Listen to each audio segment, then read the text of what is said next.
what's going on in the world today, then you've come to the right place. Welcome to Southern Sense Talk Radio with your host, Annie, the Radio Chick-A-Dee, and featuring Curtis C.S. Bennett and the most interesting guests that you'll find anywhere on Internet radio. So sit back, relax, and remember, Southern Sense is common sense. Well, welcome back to another adventure here on Blog Talk Radio. Looks like I'm going to be here on my own for just a little bit while my co-host Curtis is looking for someone. I'm your hostess with the least mostest, the Radio Chick-A-Dee, Annie. And you're here listening to Southern Sense live on half a dozen places. I don't even know where the heck we are at. Just go to the name of the show, Southern Sense, put it southernsense.net, or you can put southern-sense.com. Either way, it brings you to our website. We got a lot to talk about today, a lot to do, and we've got some great guests. We have Scott Walter, who is the author of the new best-selling book out there, Arabella, The Dark Money Network of the Leftist Billionaires Secretly Transforming America, which you can find at encounterbooks.com. He's also the president of Capital Research Center that digs up a lot of dirt on these leftist organizations. And man, what he breaks wide open in this book, Arabella, I'm telling you, with this upcoming election campaign, it's opening up a can of worms, and I'm sure that George Soros and his minions are sitting in the back pulling their hair out, trying to figure out how to bring this guy down. But this book is phenomenal. It really opens up and shows you a lot of the things that are going on behind the scenes. We may have a glitch with our second guest, a little bit of a horse communication, but we're expecting Adrian Roman. He's the writer and director at Shadowmoss Entertainment. He's got a new movie that just came out this past month called The Third Party. And as we see here in this upcoming election, we've got a third party candidate in Robert Kennedy Jr. Speaking of which, I'm trying to see if I can find, I have something here on my desk, and tell me I just put it somewhere else. Robert Kennedy Jr. in an interview, and I just had the interview here because I want to write back to that individual, calling or comparing those of us in the Tea Party conservative movement as the new rising of the Confederacy. And oh my God, that got my blood boiling.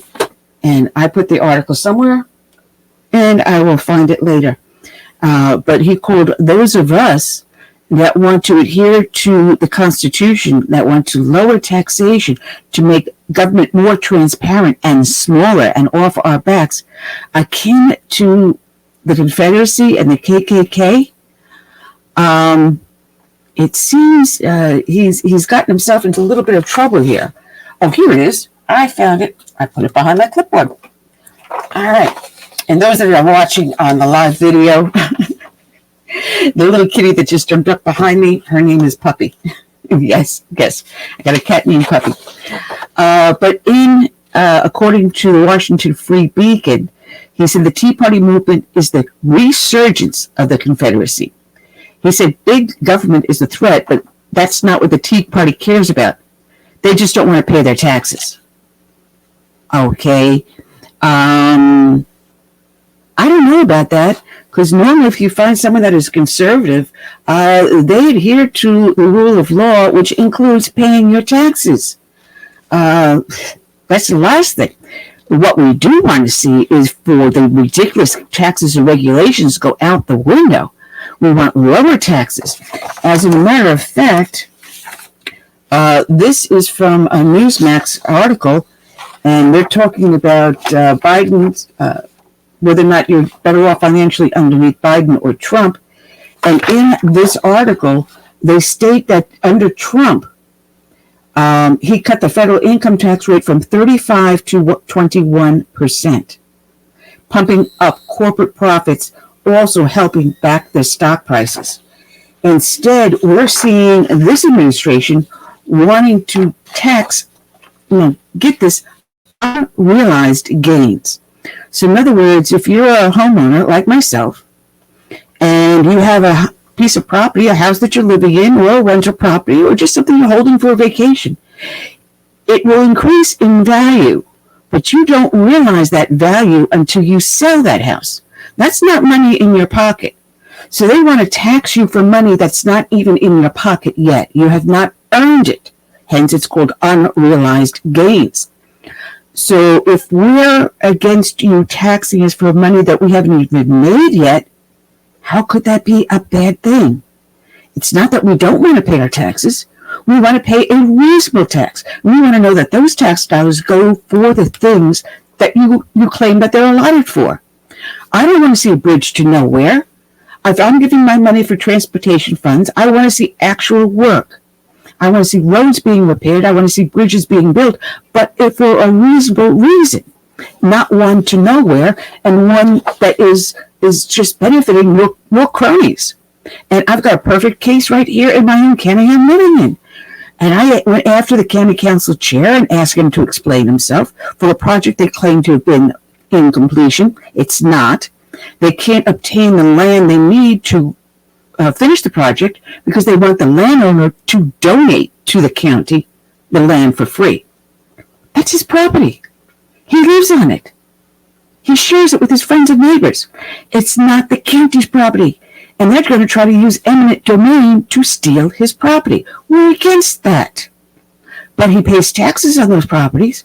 And he's not fighting. He's not complaining about the amount of taxes he's paying. He says, if you want my property, give me a fair market price, and I'll sell it to you. But no. Government wants what it wants. And to heck with the small guy. So yes, big government is a problem and a threat. And yes, we care about it. When there's government overreach like that, when they tell you what type of a light bulb you can put in your lamps, what type of a toilet you can buy, and whether or not you can now have a gas range, where are they going to go next? After your barbecue grills? Oh, wait a minute. Aren't they already doing that? Or the tools you use to clean up your yard. Oh, it's making too much noise to the neighbor next door. I agree. Don't start doing your yard, before 10 in the morning. There are some people that sleep late. Come on, be reasonable and be neighborly. But this is not what Bobby Kennedy is talking about.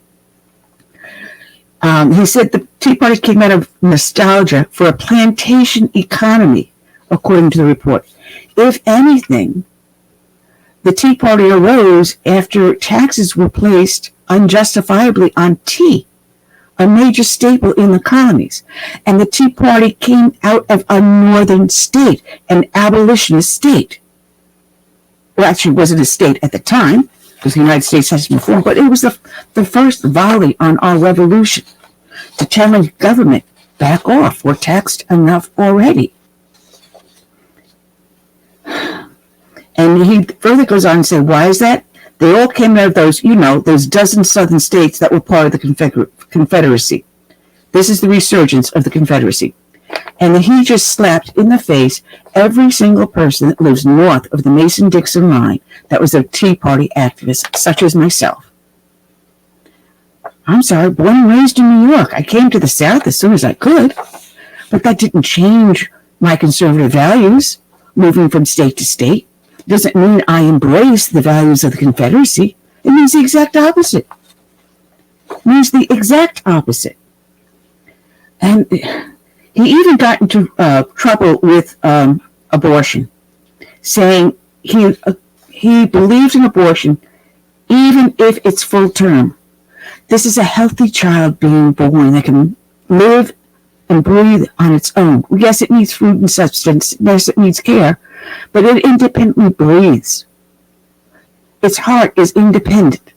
It has already been born, and he believes in killing that child. Once it's born, that's a living human being. And you kill that child, that is murder. And he supports that. And even his running mate disagrees with him on that issue.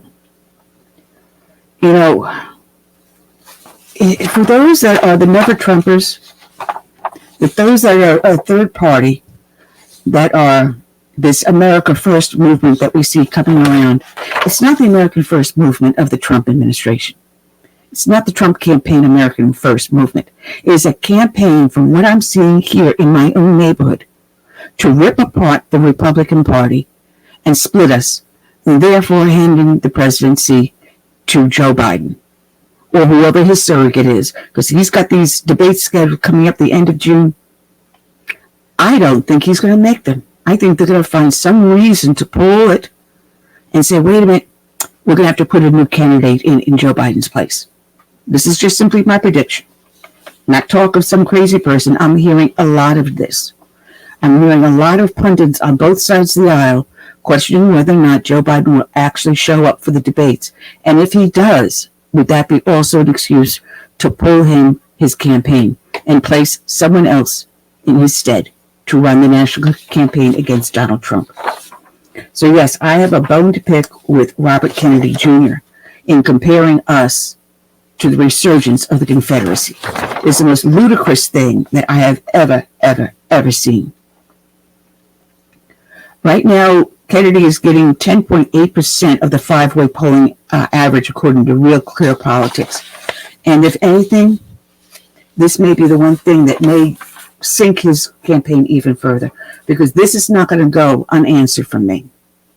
I had a conversation recently with a friend of mine, and she has conservative values. And as we were talking, because I'm outspoken, because you know me, I never shut up. But we were talking about that very issue of abortion.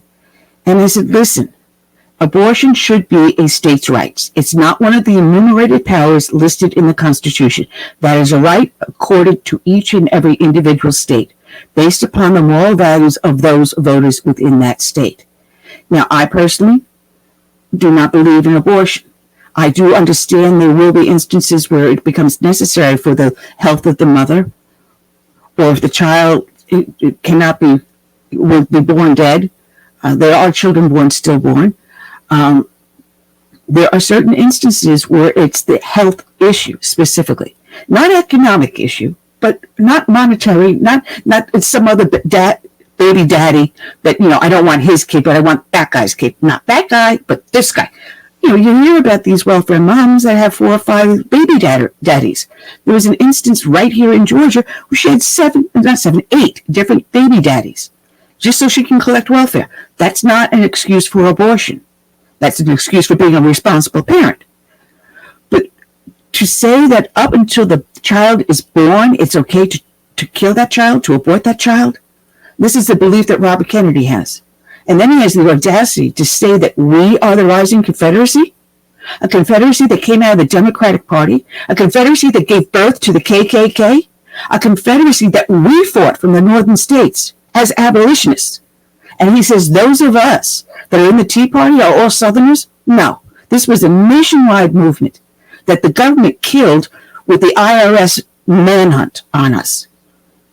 And some of us are still standing.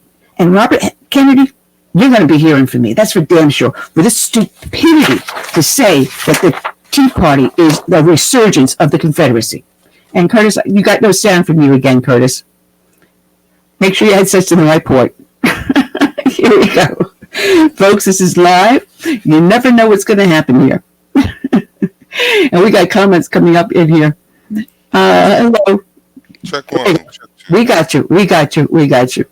It seems like he doesn't know his party's history, and or he's part of that group that wants to kind of like change history. Yeah, rewrite history. I'm sorry, we're too dumb to know the rise of the Tea Party in the Revolutionary War. It gave rise to the Revolutionary War. It gave rise to the was it the sound? How does it go? The bullet that killed Crispus Attucks. It was the shot heard around the world. That was the term I was thinking of. When a black man in Boston was murdered by British troops because he was fighting for freedom. That's the Tea Party. It doesn't matter what your race, color, or gender is. It is a movement of believing we come back to our constitutional values, to what our founding fathers believed in, which was limited government. And well, you can tell I'm getting pissed. Maybe he doesn't know that was the party of segregation and Jim Crow and kind of like black laws, to keep blacks from voting.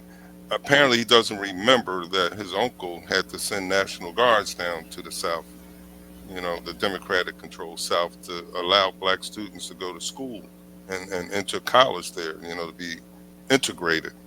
So I find it hard to believe he doesn't know this, but, they throw out anything on the left because they know that people just suck it up without, checking it, fact checking it. And they're calling people that support Trump or vote for Trump as low information voters. But Robert F. Kennedy right here is pandering to a low information voter. Someone who will go on TikTok or X, and if it's not 140 characters or less, it's not something they're going to pay attention to. But then there's individuals like you and I that are conservative, that I'm a Tea Party activist. I do my homework. I look at the issue from both sides before I make up my mind. And I start to tell the story of a friend of mine, having a conversation with her. And, she doesn't talk politics at all, really. But I know her to be a conservative individual. And as we were talking, she goes, well, what's your stance on abortion? And I said, abortion, to me, is a personal issue.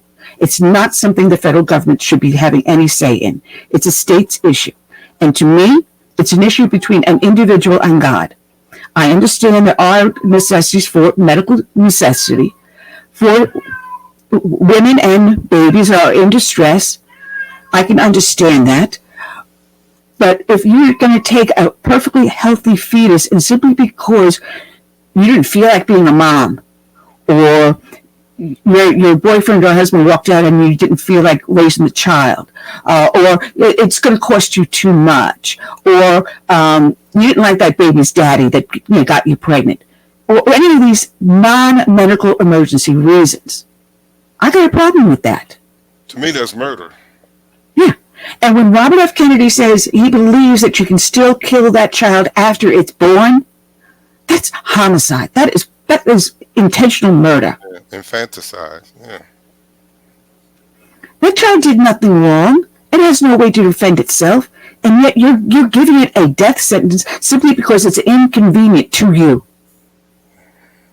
It has no say in the process, it's just there. No say. So no say. I think we are the ones who have to be their voices to defend them, And like you said, there are exceptions to the rule. And even if the mother was raped, I still don't think that's a reason to abort the child. Put the child up for adoption. There are plenty of people out there who would love to raise a kid that can't have one of their own. Well, they also say that it's for the mental welfare of the mother. Again, that is an individual situation, depending upon the woman and her mental state. There are agencies out there, there are facilities for women that are in crisis. And that is a crisis. We have interviewed 2 women here on this show that were daughters of a rape.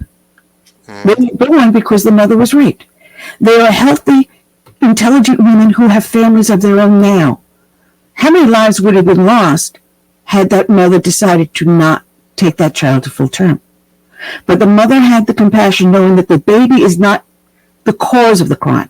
The baby is just as much of a victim as the crime as she is. Oh, yeah. They're equal victims. And over time, one individual I'm talking about specifically, she reunited with her birth mother. And they were glad. And both of them were in pain.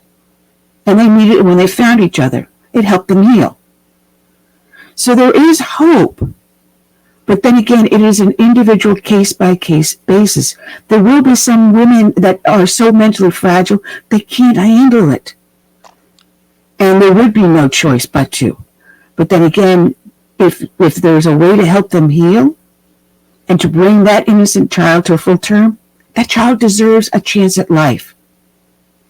But I think there's another angle to this and why they want these kids to go as close to full term as possible. You know about the black market for organs. Yes. Yes. They want to harvest these. And Planned Parenthood has been caught doing exactly that. Selling the organs, selling the body parts. There you go. Planned Parenthood is getting money from the federal government to provide abortions, which we're trying to prevent. They're getting donations from people. They're raking in money left and right. Plus, they're getting their fees for performing these procedures. And then they go further on and then sell them for organ donation, body parts, lab experiments, Lord knows whatever else. Name it. Taking in money hand over foot. You want to know what the story is behind Planned Parenthood? Follow the Benjamins. And then you'll find out what the truth is behind there. It's not for the health of the mother. It's not for the health of the child. It's for the dollars. For the profit, yeah.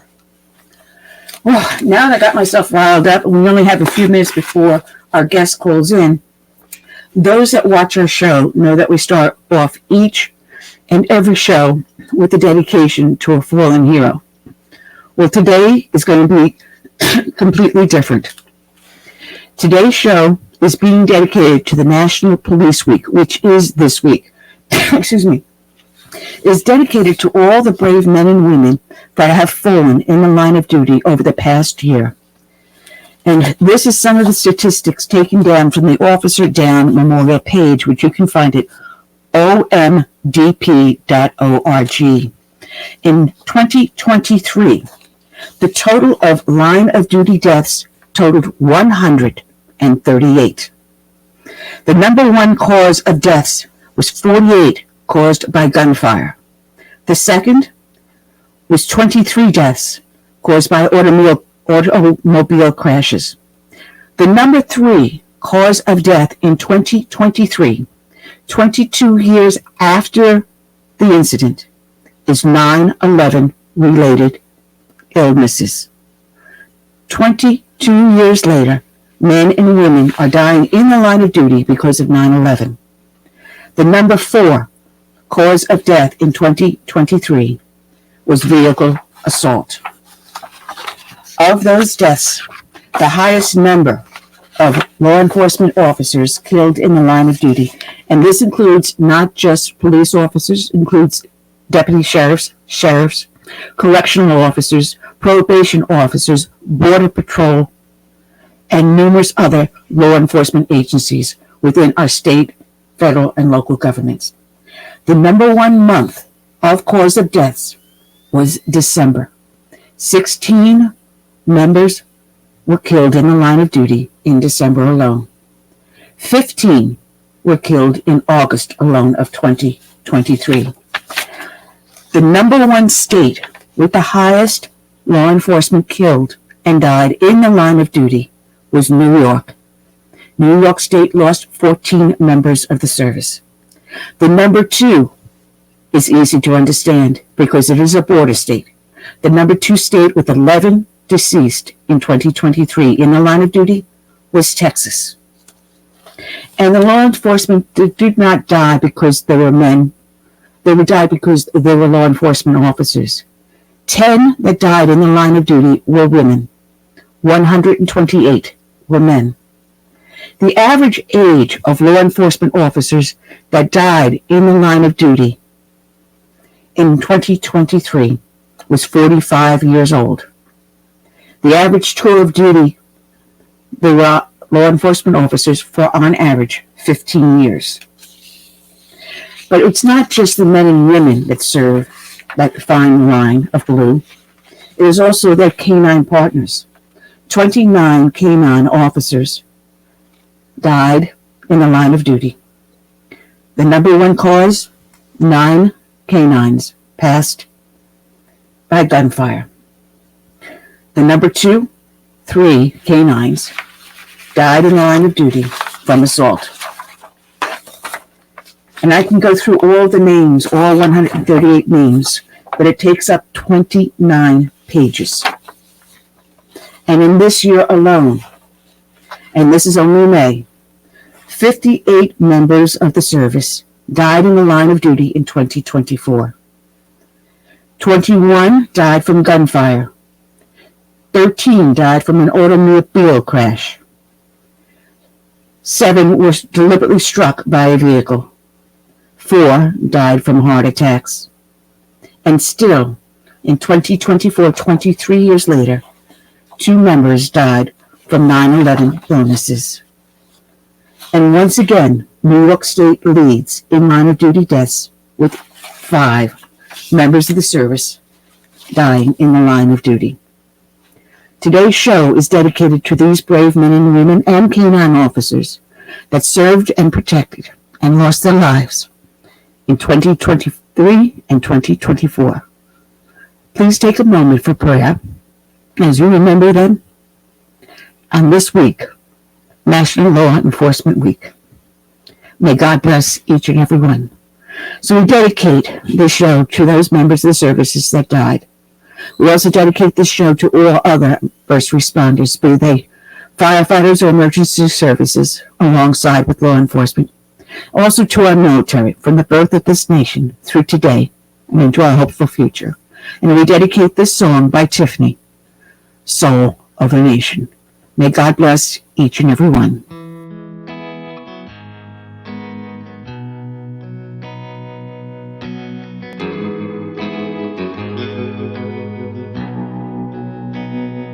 Let it be said, when we finish this race, we kept them free, we led with grace. Let it be seen,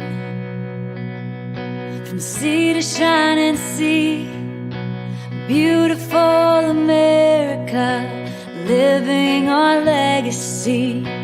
Oh, Father, Mother, Sister, Brother, oh, we gotta learn to love each other. Oh, for the soul of the nation, for the next generation. Let us be known as people of honor, humble and bold, faithful through fire. Let us hold firm to our convictions with wide open hearts, eager to listen. Oh, Father, Mother, Sister, Brother, oh, we gotta learn to love each other. Oh, for the soul of the nation, for the next generation.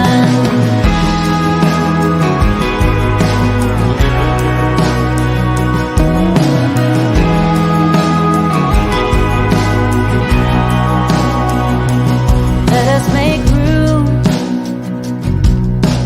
let us reimagine, welcoming voices with true compassion. Let's craft a world with hopes and dreams, the challenges known and those still unseen. Oh, Father, Mother, Sister, Brother, oh, we gotta learn to love each other. Oh, for the soul of the nation, for the next generation.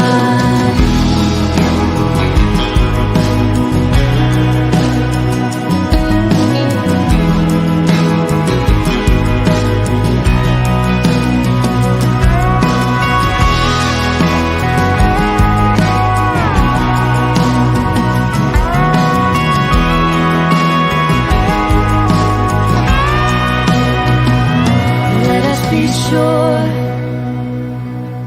when our time has come, we gave them hope, we made them strong. Let it be said, when we finish this race, we kept them free, yeah, we led with grace. Oh, Father, Mother, Sister, Brother, oh, we gotta learn to love each other. Oh, for the soul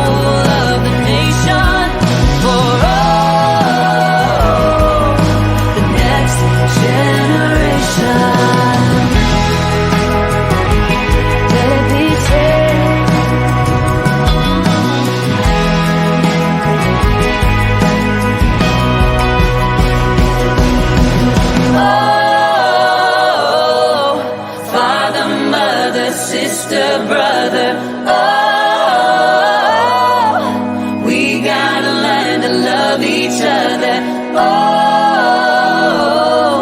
for the soul of the nation, for the next generation.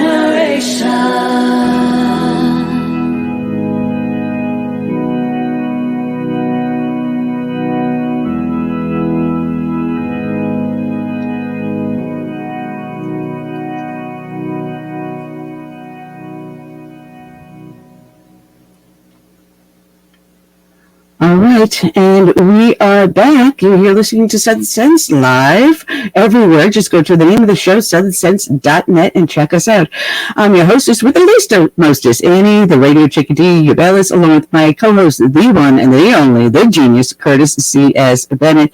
And that was the dedication in honor of my brethren in blue, as National Law Enforcement Week is this week.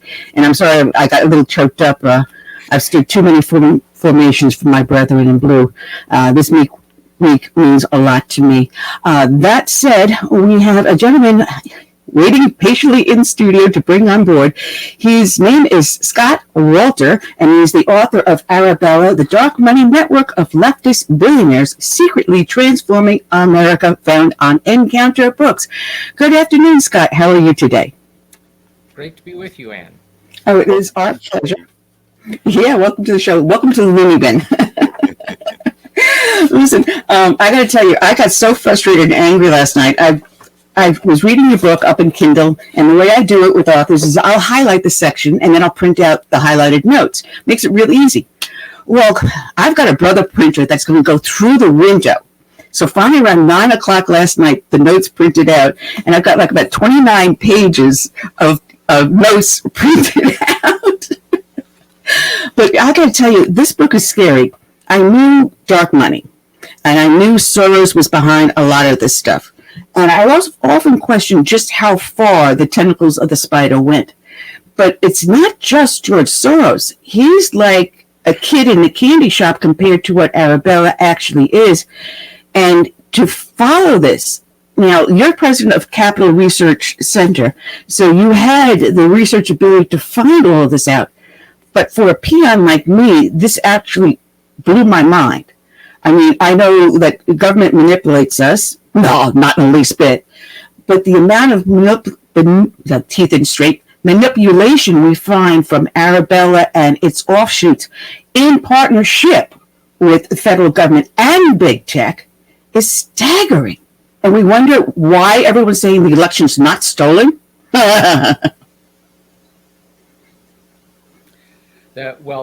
You cracked one of the crucial codes there, which is, yes, Soros is as bad as you think, but the left has a lot of Soroses. I said it would be a Soros subject, pun intended. But let me pull out these sheets now. Like I said, and I God bless Stephen over at Manfredi, because he's been sending me great people like you and I've been doing this now going on 14, going almost 15 years. God bless him. He always sends me great people like you. This Arabella started back in 2005. So correct me if I get anything wrong, because I've got like little scribbles all over the place. It was just one individual, a Brian Fallon, who was a Silver Spoon kid. And why is it that these people that have money seem to always swing to the left, when you would think that if you're born in a capitalist society and you're making your living off of capitalism, you'd swing more to the right? But that blows my mind on another subject. Not Brian Fallon, I'm sorry, Eric Kessler came up with this stupid idea about trails in Montana where you had off-roaders go. Now, if anyone knows anything, off-roaders love the environment, and the last thing they want to see is it being harmed, so they stick to certain trails. And anyone that goes off trail, they get called out. The trails are built specifically so you can enjoy the outdoors without harming the environment. And he comes up with this idea that he's going to be a champion for the environment. Was this just like a feeler to see what he could do, or was this just something like he stumbled on and went with the big aha, I got something here? Well, it seems, it was early on when he was, the operation was not the multi-billion-dollar giant it is today. It was just starting out, and it seems like that was one of the very first, if not the first thing they ever did, sort of, to prove this would work. But the thing, that strikes me on this is, here you have East Coasters who've probably never set foot in Montana, certainly never been off road in Montana, and they want to go harass and ruin the lives of these perfectly innocent Americans enjoying the beautiful Montana outdoors. Now, the thing is, guys in Montana on their ATVs or motorcycles, they don't find a way to go harass people at a New Yorker cocktail party on the Upper East Side, right? Doesn't occur to them to try to mess with those people's lives. Why is it that it does occur to people on the East Coast to harass Americans and fly over country? It just made absolutely no sense. And on top of that, they choose these innocuous terms for their groups, so they sound innocent. I mean, how bad does it sound if you have like Leeward Wind Foundation or I don't know, wind chimes? I don't know, but they come up with Wisconsin. Oh, For a fair shake, secure Michigan elections. they sound so innocent, and people are donating their money to it, but they don't read all the way down to the fine print, and that's when you get that catch your moment. But even that fine print can hide what the truth is. It won't say Arabella necessarily. It might say Windward Funds or one of the Open Land Trust or something like that. Unless you know that they are one of the 4 founding figures of Arabella, you wouldn't know. No, that's right. They're designed to look like it's your neighbors who are upset about something, when in fact it's just some goof at a desk in a DC office who's been handed a new accounting code and is setting up a new website and maybe buying some Facebook ads. And we're falling for this. That's the whole thing that really gets me. Because when you're going through your book, it's deliberate in the end. This is deliberate. They're using our own naivety against us. And a perfect thing was Brett Kavanaugh, his confirmation hearings. And it was Demand Justice. Was that Demand Justice? That's right. Demand Justice first made its appearance. Well, what doesn't sound healthy about Demand Jealous? Demand Justice, not Jealous, Justice. Yep. Teeth went in backwards today.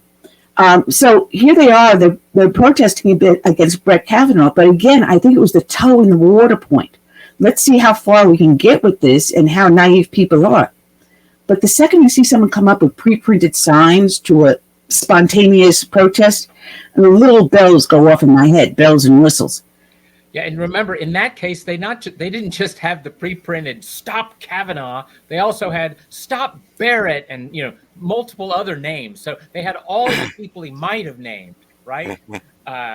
So yeah, and I dare say the people holding the signs and banging them up and down probably hadn't been reading a lot of legal opinions by any of those people.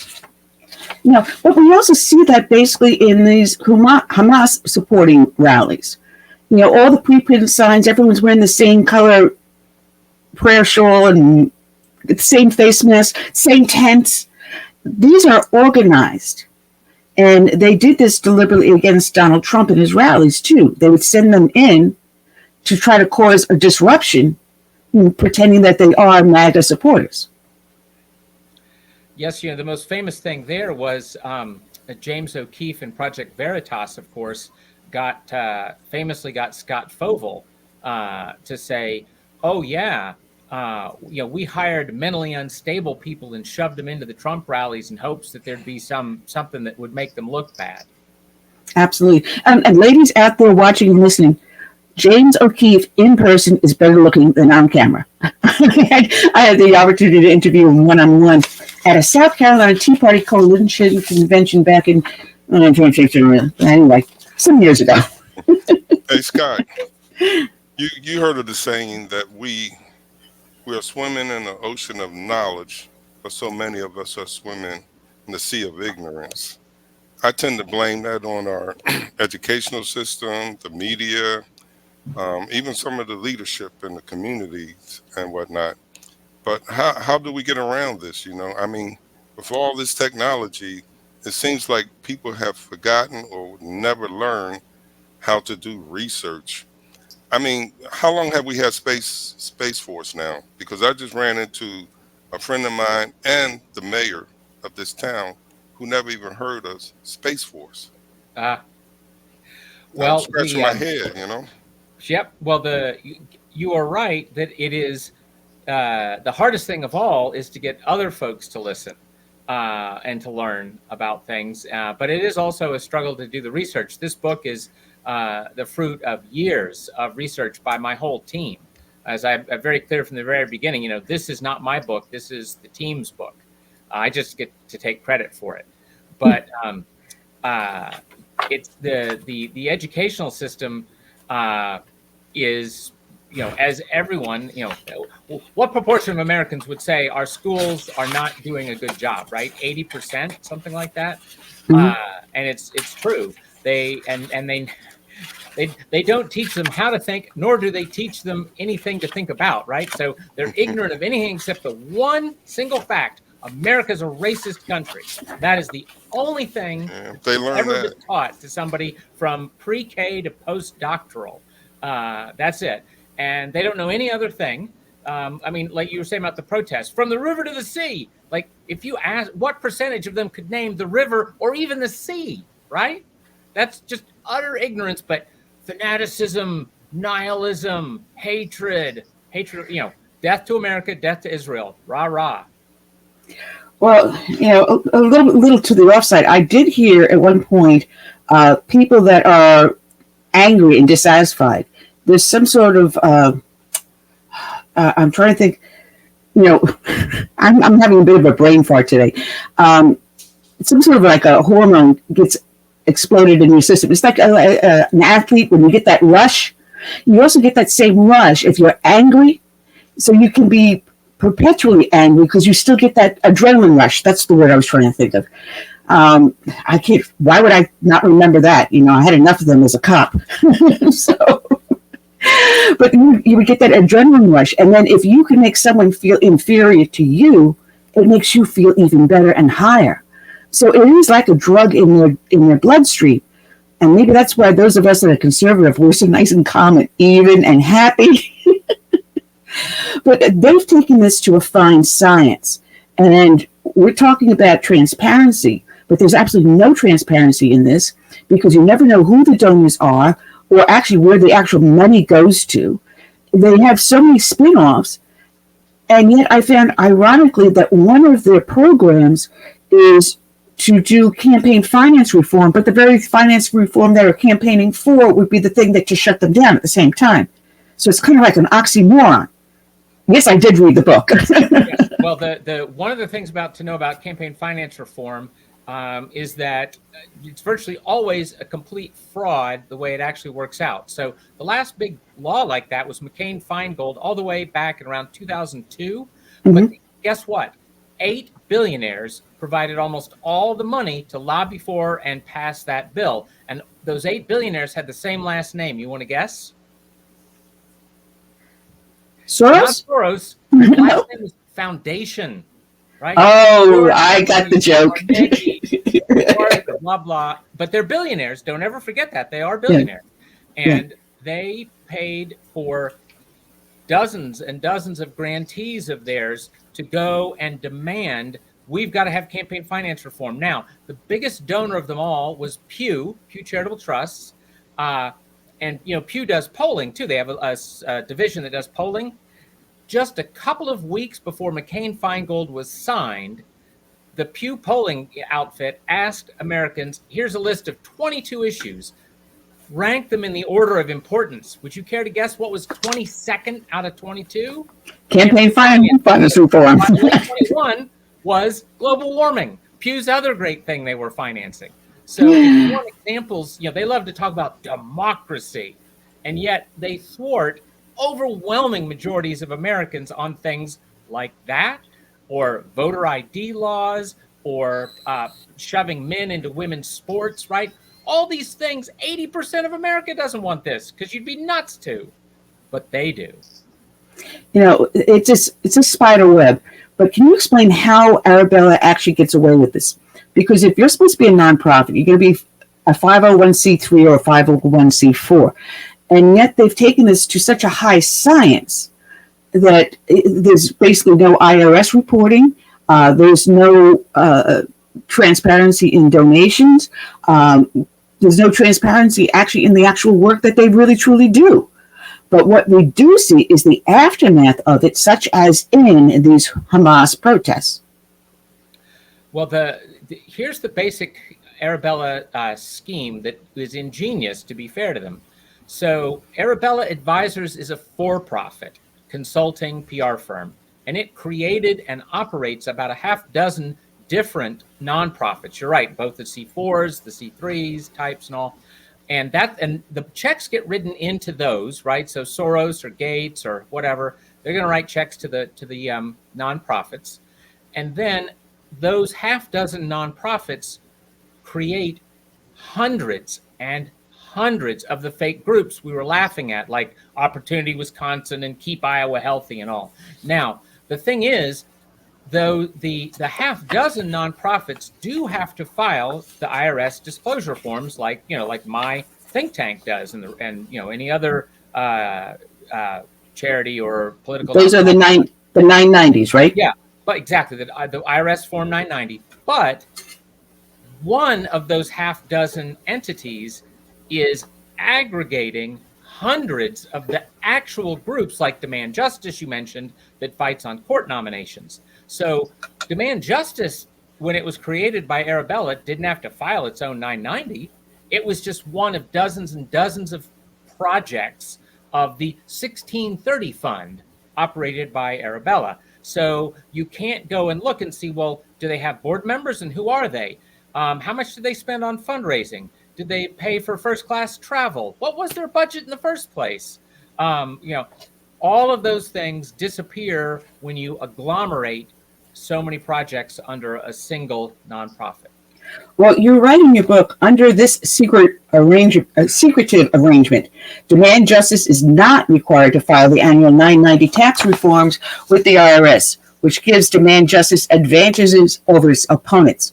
Although tax-exempt nonprofits are required to disclose spending on lobbying and grassroots, 1630 Fund merely discloses the lobbying spending totals for all of the sponsored initiatives collectively.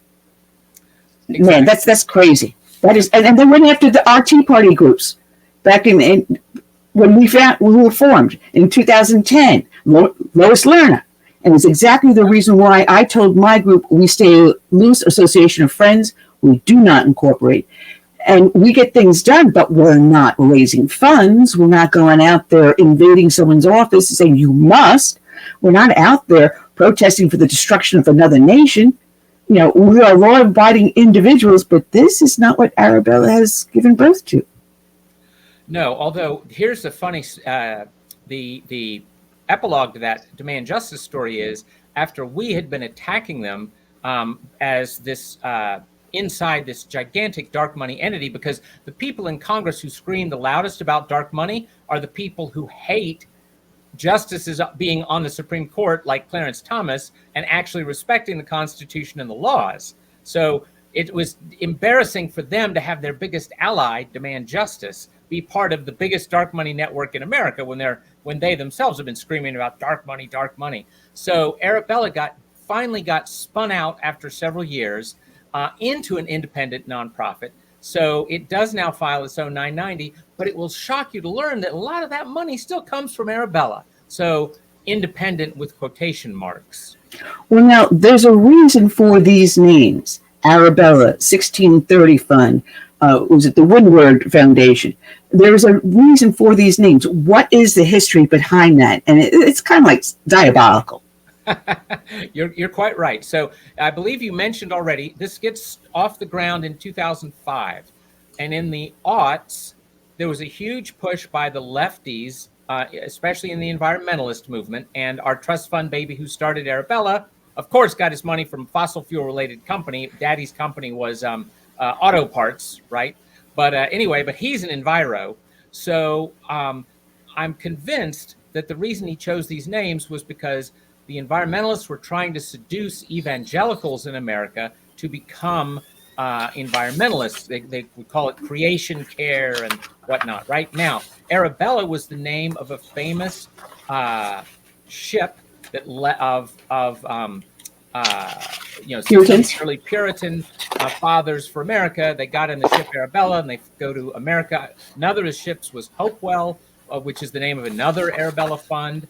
The ships left in the year 1630, and 1630 fund is the one that birthed Demand Justice. So maybe the founder is a profound, serious Calvinist Christian, or maybe he just was hoping to flim-flam some nice Calvinist Christians with this kind of, again, Wizard of Oz type silly. Yeah.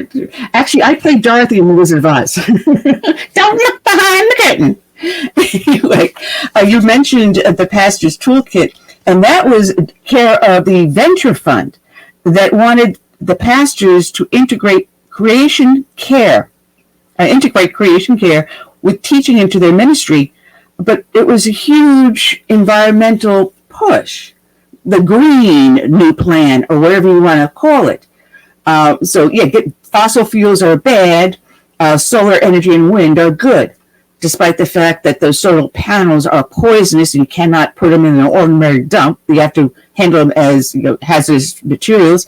And the wind farms cause vibrations that are causing whales to beach. And if you plant them near a town, people start to have mental issues because of the vibration. No, that's okay for the environment, but fossil fuels are bad. I'm sorry. Remember, the supreme thing that's bad is you. Mm-hmm. They hate human beings, and I'll give you a quick story about this. So just like the crazies on campus today, right? People who are leaders among the crazy left always get radicalized in high school or college, right? And Eric Kessler, the founder of Arabella, he got radicalized by this wacko environmentalist fellow. Now, he was a very prominent environmentalist. He'd been head of the Sierra Club. He founded the League of Conservation Voters, Friends of the Earth, and other big enviro groups. But he gave a talk at Kessler's college when Kessler was an undergrad, and Kessler was so enraptured with this come to Gaia moment that he hitchhiked all the way from Colorado to San Francisco to work for the guy, and ended up at things like League of Conservation Voters and all. Now, listen to what this guy's 1977 manifesto for Friends of the Earth included. This little tidbit, because here's the thing: you may remember, Anne. Now we have global warming as the environmental apocalypse, but back in the 70s, global cooling, population control, right? Population bomb. By now we're all going to be dead from starvation and famine. Well, this is what the guru that radicalized Kessler had in his manifesto in 1977.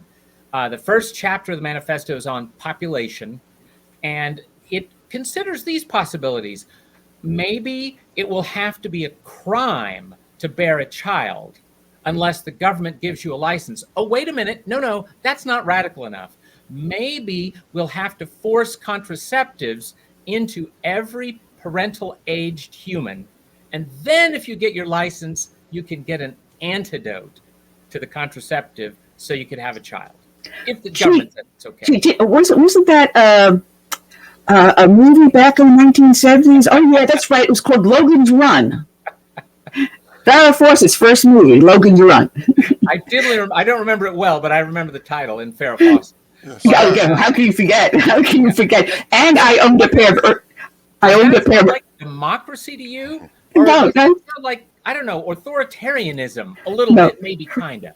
But I did own a pair of Earth shoes then. I did. Oh, they hurt. Isn't it true that the left, they're masters at getting people to follow them, and that's because they reach out to people on an emotional level, where Republicans and conservatives, we tend to be more cerebral. What are your thoughts on that? Again, you nailed it. Just like with the schools, that is just so central, right? And by the way, I argue with I've been in the conservative think tank world since 1983, right? So this is something that I'm always saying. It is great that we have these statistics and data and all that. I don't sneer at that. I compile it and create it myself, but that is only the beginning. You have got to turn that into stories, right? The way the left hits those emotions is through the story. They start with the victim, then they go to the villain, and that's you and me, and then they go to the hero, and that's them, who saves the day. Now, it's utter garbage most of the time as far as factualness of any of this stuff, but it is enormously powerful, and we have to tell the stories. You mentioned Law Enforcement Week, right? When the ordinary American hears the story of this, suffering of law enforcement and their families, they know who the villain is then. And it's Mr. Soros's prosecutors. And by the way, I hate to tell you, Zuckerberg is doing that now too. And in fact, he puts his money for that largely through Arabella. And now just today, there's a big new thing. Mackenzie Scott, Jeff Bezos's billionaire ex-wife, she just announced a lot of money going to some of those, I hate cops, let's help criminals and hurt cops kind of things, and prosecutors, of course. But so we have to tell those stories, and we have to have statistics too. But we got to tell the stories because you're totally right. That's what moves people. Well, your book has all the case studies in the different funds, such as the North Fund, the Hub Project, the Co-Equal Project, and some of these sound so wonderful. They reek of leftism to me, and the book is fascinating. But we got ourselves a financial system now with Arabella. They've been able to milk the system and distort it to its advantage and our disadvantage. How do we stop this? Is there a way to stop this? Well, the Christian. No, I got you tongue-tied. No. I don't mean to be hopeless at all, but I do want to say, we got to be sober about this, right? And I always sort of like the Christian job description of, pick up your cross each day, right? You don't get to not fight. And again, like the law enforcement guys, right? Every time they put the uniform on, they got to be ready. They got to be willing to fight. And that's true for all the rest of us. But having said that, we talked about Wizard of Oz a second ago. Arabella largely is a Wizard of Oz operation, right? When Dorothy first sees the wizard, big, scary, intimidating and all this. But when the curtain gets pulled back and you see it's just some guy at a microphone, well, the wizard's power evaporates, right? So what you're doing right now, educating people about this, that is so important because that really does sap their power. That's why they want to silence you and cancel you, right? Oh, they've done it. The left brain fears you're going to talk to somebody. Oh my God, you might tell somebody something. Yes, yes. There's a reason they're scared of that. It is powerful. And then there also are some laws that could, you can't fix everything with laws, but I would love to see laws for things like, no foreign money can go into these political nonprofits or ballot initiatives, because one of Arabella's biggest donors is Hans-Jörg Wyss, yet another George Soros. This guy is a Swiss foreign national who shouldn't be meddling in our politics, but has given $250 million to Arabella in the last decade and a half. So that's a good law. Another thing would be the left uses the charitable sector, the 501c3s, to do massive micro-targeted voter registration and turnout. And that should just be illegal. It should just be illegal. It's illegal now if you do it in a partisan way, but guess what, Ann? They swear they're not doing it in a partisan way. Really, they're not. No, not at all. Having it be fuzzy, it needs to be, nope, you just can't do it. No. Period. Well, Scott, your book is absolutely excellent. And by the way, guys, if you sign up on Newsmax, you can get the book for free. But they can also find you at Capital Research Center.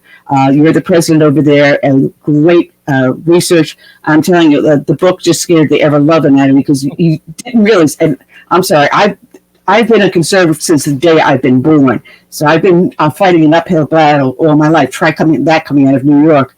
but it will open up a lot of eyes. And it's not just the Zuck bucks out there. It's a lot of other different interferences. I'm sorry, my teeth are just in backwards today. A lot of other interferences in our system, not just the political system, but our social economic system as well. Behind CRT, behind Planned Parenthood, they're behind a lot of other evil things. And I just had a rant about Planned Parenthood before. And people can find the book Arabella, The Dark Money Network of Leftist Billionaires Secretly Transforming America. God bless you, Scott. And we welcome you back anytime you feel like it. Well, thanks so much. Great to be with you. Our pleasure. Take care, Scott. Scott Walter, check him out. Take care. Now, we got our next victim up, a friend of yours, Curtis, Adrian Ronan, who is a film producer and documentarian. He's got a new one out called The Third Party. And Adrian, you missed the start of the thing because I just went off on a huge rant on Robert Kennedy Jr., who akined the Tea Party movement to the resurgence of the Confederacy. You want to see my blood boil? Ooh, doggy. Adrian. Ooh, doggy. Well, welcome aboard. You have Shadowmoss Entertainment. Tell us about this, and when did you start it, and why did you start this? The film production company, or this? Yes. I had a corporate career for over 35 years, and when I moved on, I wanted to get back to my roots, which was the arts and writing primarily. And so I started writing screenplays. That went well. And so I turned the screenplays into films and just went from there. You're a one-man production company? Largely. I have associates who step in on various projects.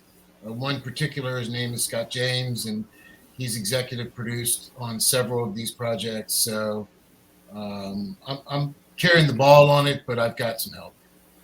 No, I did watch your film, The Third Party. It's a 45-minute little short film that people can find up on YouTube, and there is a link on the show description that they can click on to find it. And kind of like laughed about what's going on today in today's election world. And it is a dog-eat-dog backstabbing world and very duplicitous.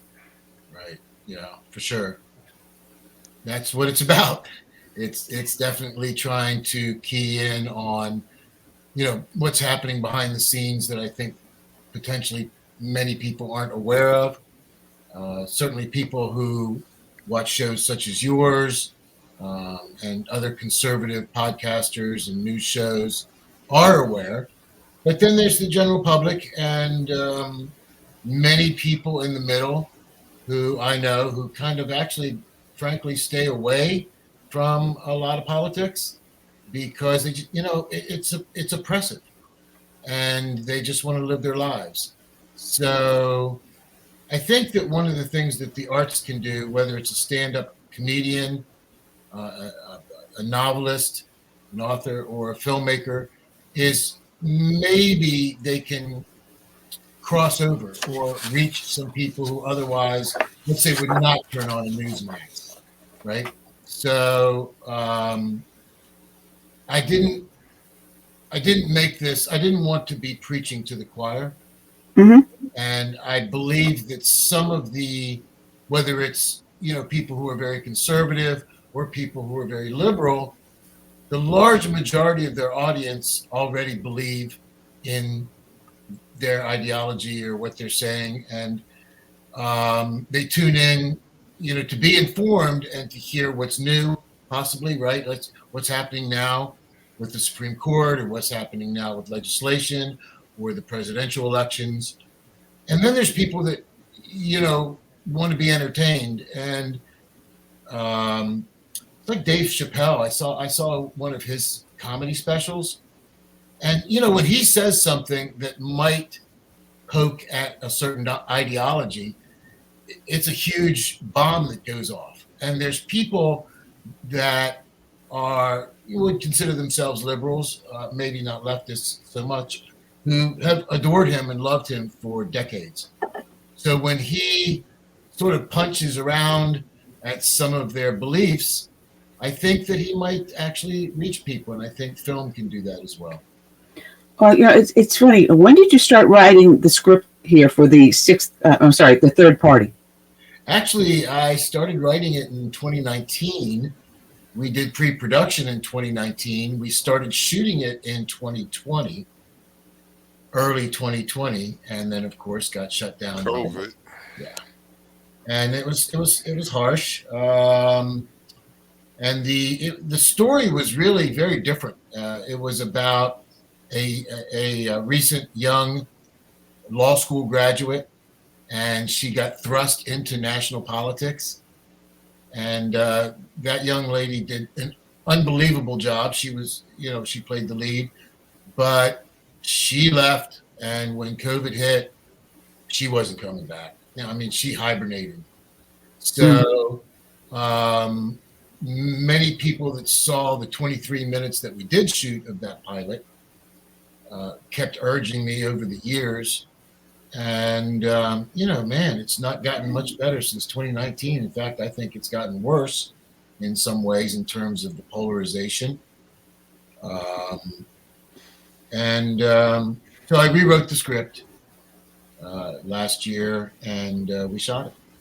Now, just curious, because when you wrote this, did you by any chance have Donald Trump in mind? I'm looking at the last few scenes of that where the Senator Ted Stewart comes out and publicly announces himself that he's running, and then the next clip is the sex scandal. And here we are dealing with this in the New York State court. Yeah, no. And just as I'm listening to the broadcast on the TV about what's going on with Trump in the trial, I'm also watching your thing, and I'm going, wait a minute here. Hello. What's really interesting, that's a good question. And no, not specifically, but I'm a big West Wing fan, and that was shot, that had 7 seasons. Its first season was 1999. And if you watch that show, which I've seen all 7 seasons probably 4 times. I'm talking about a huge fan, but I'm just Aaron Sorkin's writing is wonderful, and they're talking about the same stuff in 1999 and in 2000, and they're talking about the border, they're talking about the Middle East, they're talking about the deficit. They're not the third party is pretty direct when it gets to blackmail, corruption, the backstabbing. And so I don't think anybody at the end of this is going to not know kind of, I guess, where my head's at with some of that or all of it. But it wasn't specifically written. I wrote the third party, like I said, we were shooting it in early 2020, and RFK Jr. Is running as a third-party candidate. I think there's actually a couple of others. I couldn't tell you. Yeah. But so just different pieces. Almost once a week or so since I put this out. The distributors have it now, so it'll end up on other streaming services. But right now, I just put it on YouTube so people such as yourself can see it.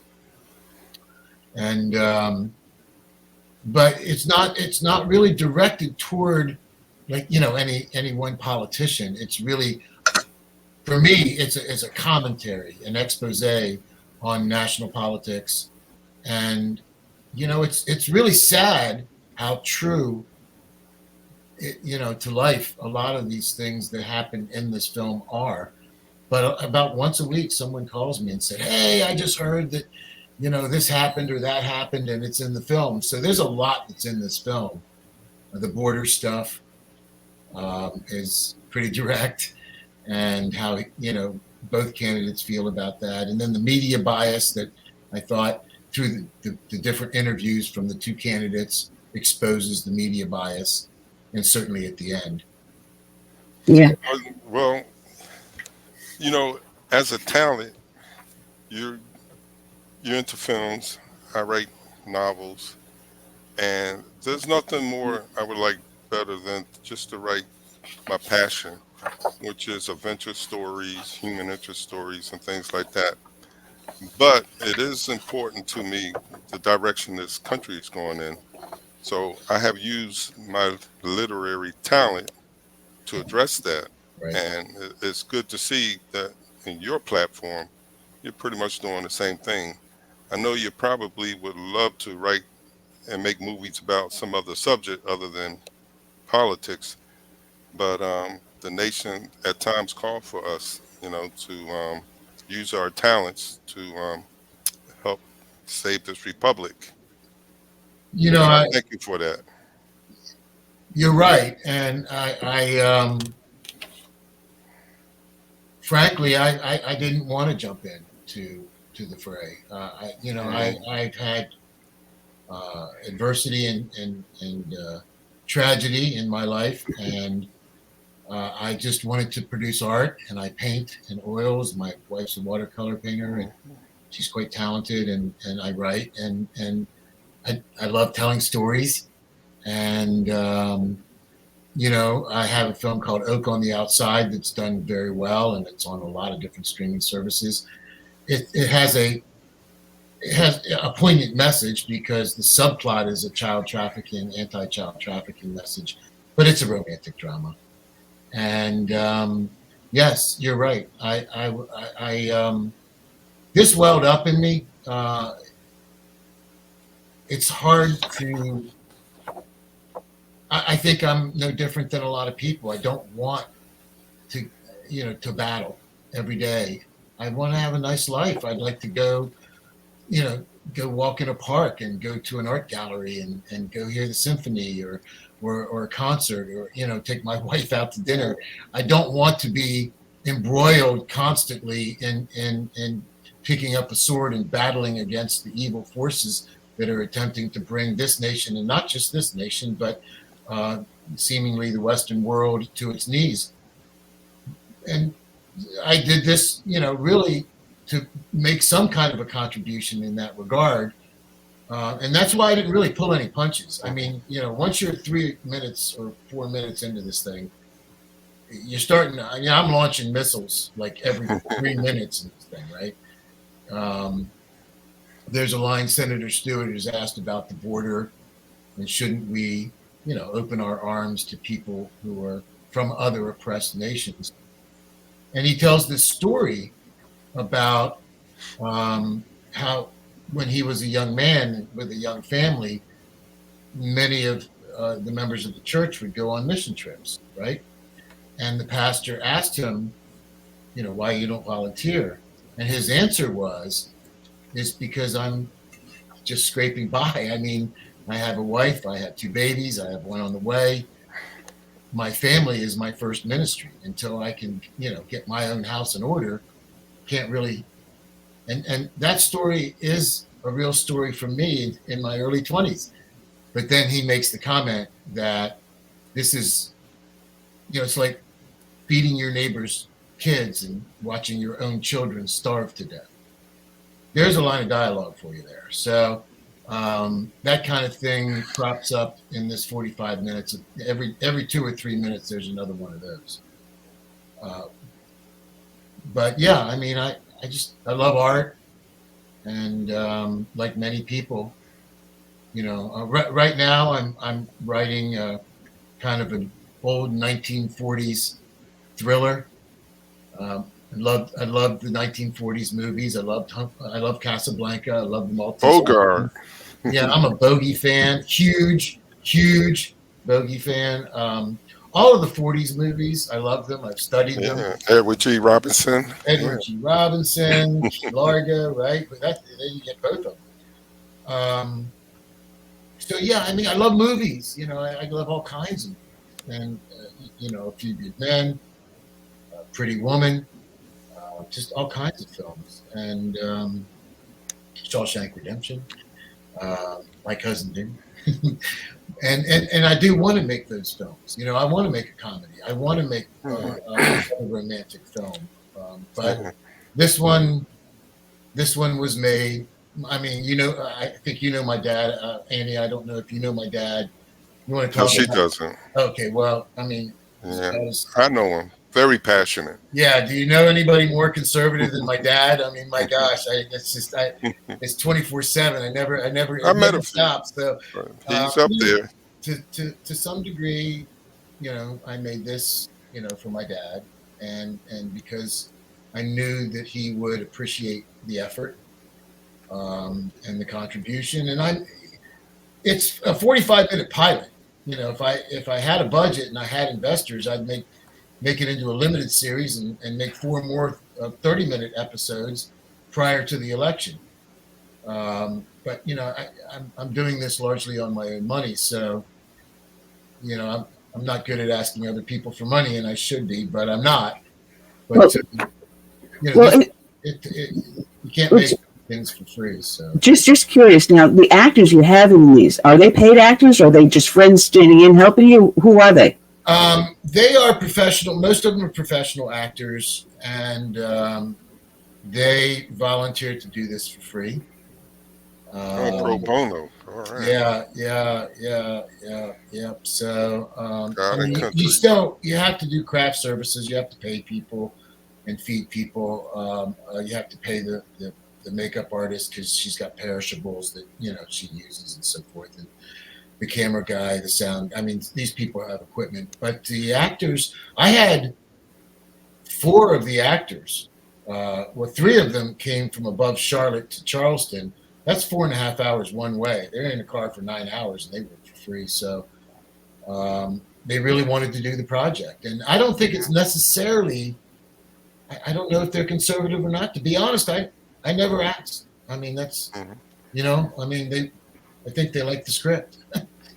Well, now here's a thought, because you're in Charleston, and I'm about an hour or so just south of you. Oh, is that right? Are you in? Yes. No, I'm in north of Savannah. Beaufort, Bluffton? One of those areas, yeah. Okay, gotcha. The thing is, I run a tea party down here, and if we have your film down here, we can have a meeting and screen the film with you present. Oh, sure. Yeah. How does that sound? Yeah, that would be great. Yeah. Give Curtis all the contact information to shoot over to me, and we'll arrange it, because here in South Carolina, we have our primary on the 11th. Okay. And we have here for Congressional District 1 a forum, which a certain incumbent is not attending, but we're holding it despite that fact, which is going to be this Monday night. So once I get past the forum, then come later on this year, because at this point we only have a few months left before the election. So, we'll get in touch and do a screening. That'd be great. Yeah, sure. I would love it.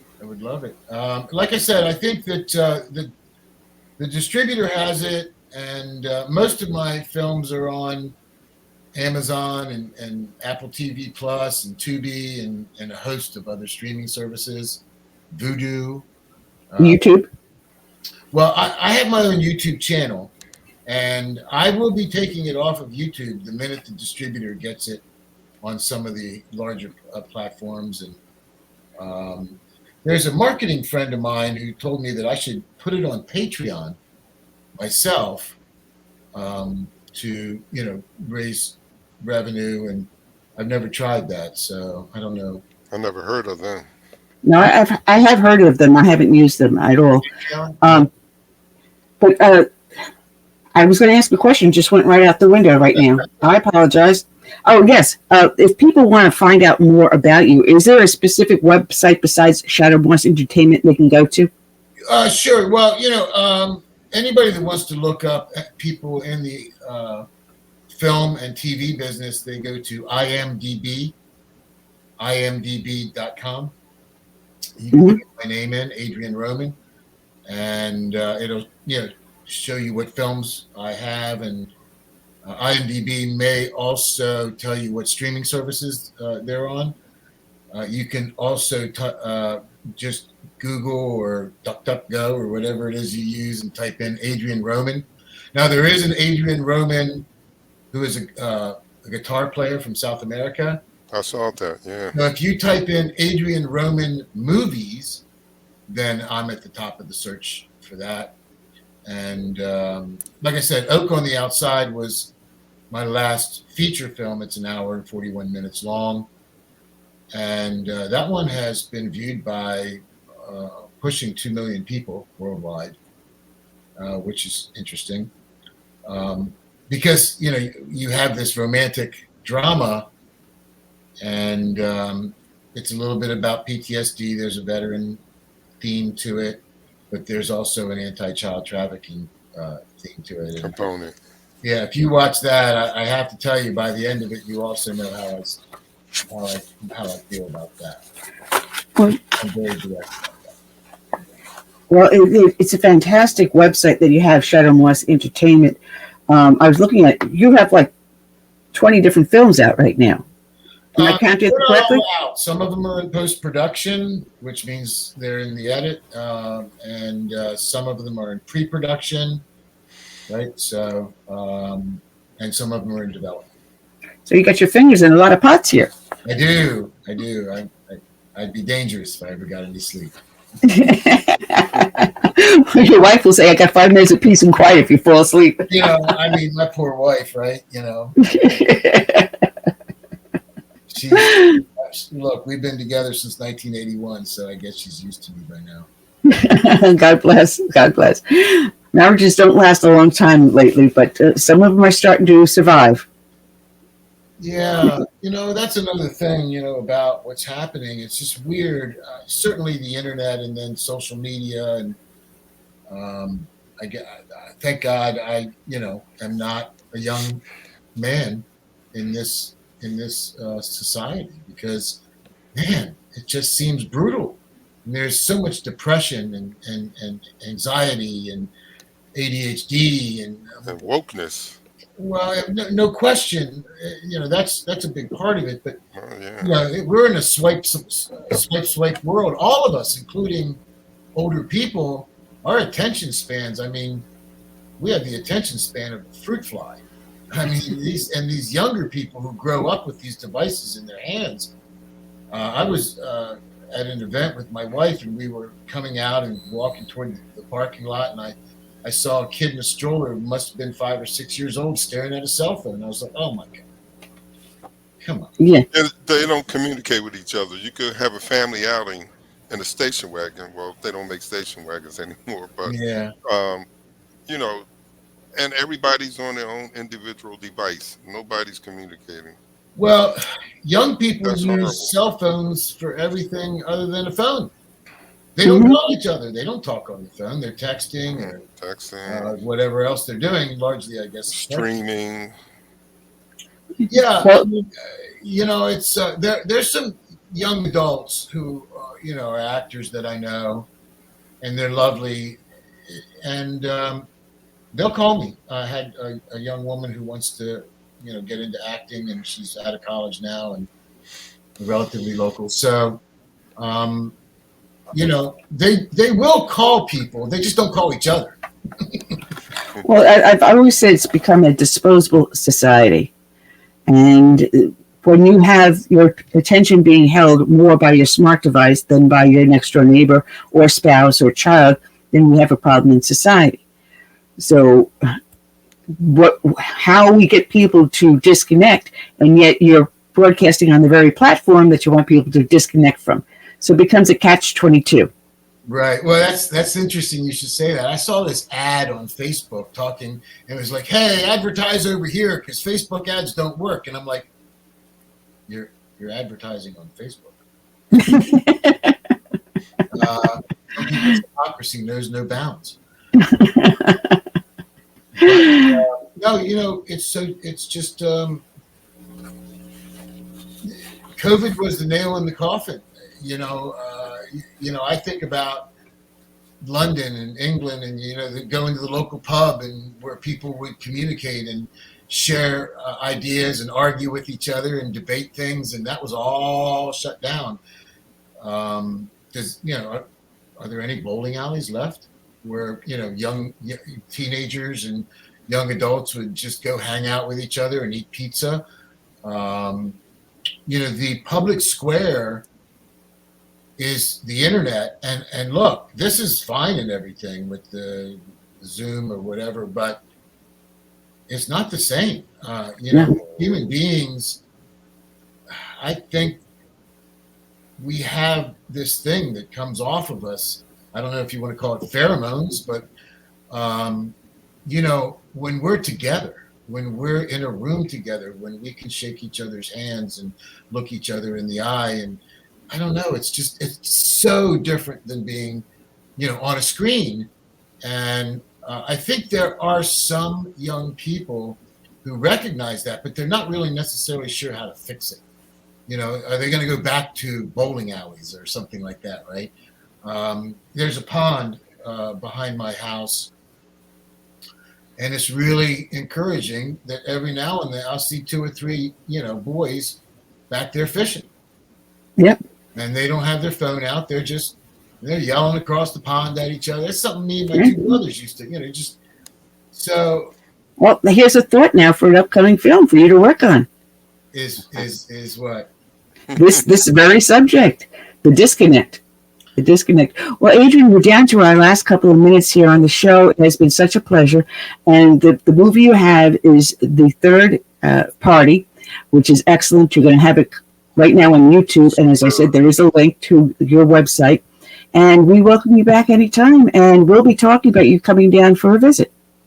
You and your lovely wife. Thank you so much. All right. Thank you very much. Adrian and Roman, check them out. The Third Party.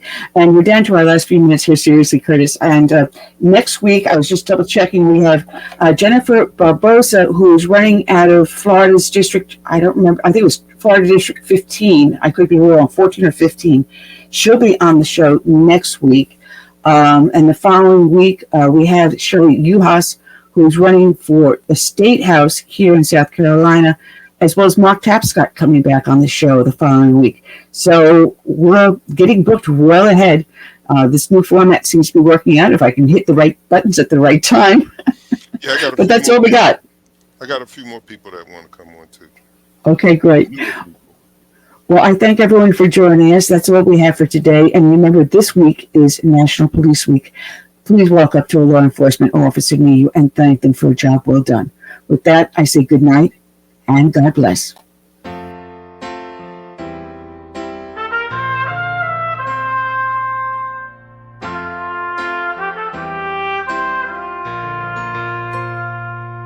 I'm praying for this land I love, America, America, the home of the free. But there are people making plans to change America. They've no respect for her or what matters most to me. That's why I stand for the flag and I kneel at the cross. Long for the friends I have loved and lost. And I still believe in God we trust, and the freedom our forefathers granted us. I hope it's not too late to save America.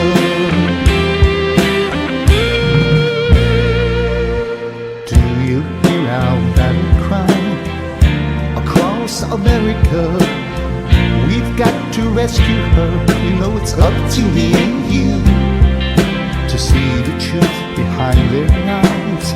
Don't change America. God bless America and the red, white, and blue. That's why I stand for the flag and I kneel at the cross. Long for the friends I have loved and lost. And I still believe in God we trust, and the freedom our forefathers granted us. I hope it's not too late to save America.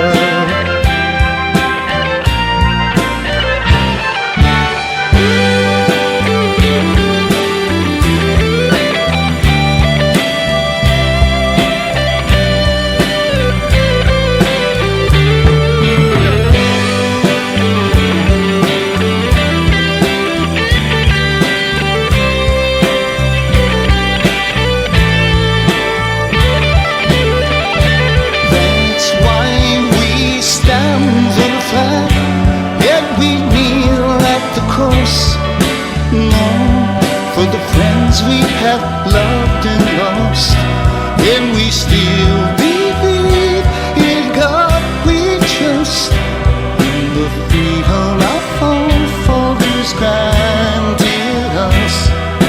We know it's not too late to save America. Save America. Let's save America. Together we can save